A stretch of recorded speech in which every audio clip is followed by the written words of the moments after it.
সেদিন গিয়েছিলাম কাশফুল দেখতে। আর সেখানে যাওয়ার জন্য শাড়ি, চুড়ি, অর্নামেন্টস কত কি আয়োজন। হঠাৎ করে প্ল্যান হলো, আর আমাকে যখন প্রথমবার আমার কলিগরা বললো যে কাশফুল দেখতে যাবে, আমি যাব কিনা, আমি এক কথায় হ্যাঁ বলে দিলাম। কারণ আমি এর আগে কোনোদিনও কাশবনে যাইনি। এটা আমার লাইফের ফার্স্ট টাইম। আর আমি গিয়ে এত খুশি ছিলাম, মানে শোনার পর থেকেই আমার মনটা কেমন খুশি খুশি হয়ে গিয়েছিল যে আমি কাশবনে যাব। আসলে মনের মধ্যে অনেক দিনের সুপ্ত একটা বাসনা ছিল যে আমি একদিন কাশবনে যাব, কিন্তু সেরকম সময় সুযোগ কোনোটাই হয়ে ওঠে নাই, সেই কারণে যাওয়াটাও হয়নি।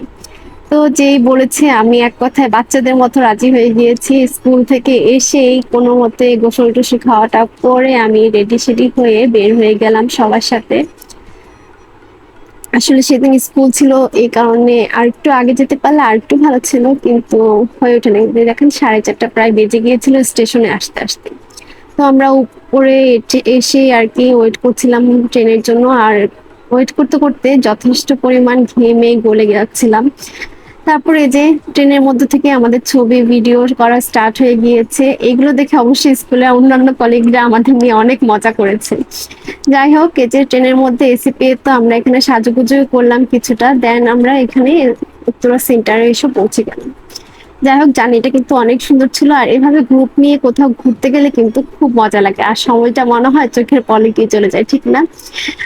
আর এই যে আমাদের স্বপ্না মিস, সিলিকা মিস, মৌসুমী মিস ওনারা ছিল বলে মানে ঘোরাঘুরিটা আরো বেশি মজার ছিল।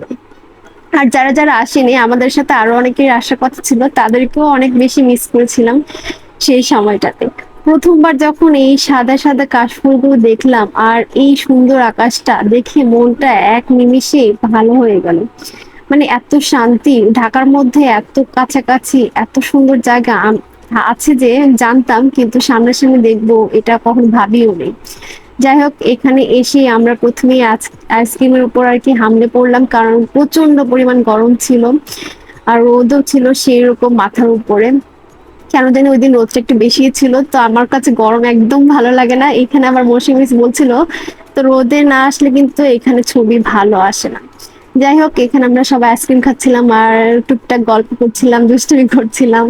আর সেদিন মনে হয় আমি একটু বেশি খুশি ছিলাম। থ্যাংক ইউ মৌসুমী যে আমাকে এরকম একটা সুযোগ করে দেওয়ার জন্য। আসলে আমার মনের ভিতর অনেক দিনের একটা বাসনা ছিল যে আমি কাশবনে যাব, আর আপনার জন্যই সেটা ফুলফিল হলো। যাই হোক, আপনাদের সাথে একটু শেয়ার করি সেই সিনারি গুলো। আমার মতো আর কে কে আছে যারা নাকি এখনো কাশবনে যাননি বা যাওয়ার ইচ্ছা আছে, যদি যে না যেয়ে থাকেন তাহলে অবশ্যই একবার যাওয়া উচিত আমার মনে হয়, না হলে অনেক কিছু মিস করে যাবেন। আর অনেকেই আছে প্রায় প্রতি বছরই আসার চেষ্টা করে। আসলে গত বছর আমার ফ্রেন্ডদের সাথে আমার আসার কথা ছিল, বাট আশা হয়ে ওঠে নাই। ওই যে বললাম না, সময় সুযোগ হয়ে ওঠে নাই, তো এবার ব্যস্ত ছিলাম, তারপরও রাজি হয়ে গেলাম এক কথায়। যাই হোক, আপনাদের কাছে কেমন লাগে কাশবনে আসতে কমেন্টস করে জানাবেন। আর আজকের ভিডিওটা কেমন লাগলো সেটা কমেন্টস করে জানাতে একদম ভুলবেন না। ভালো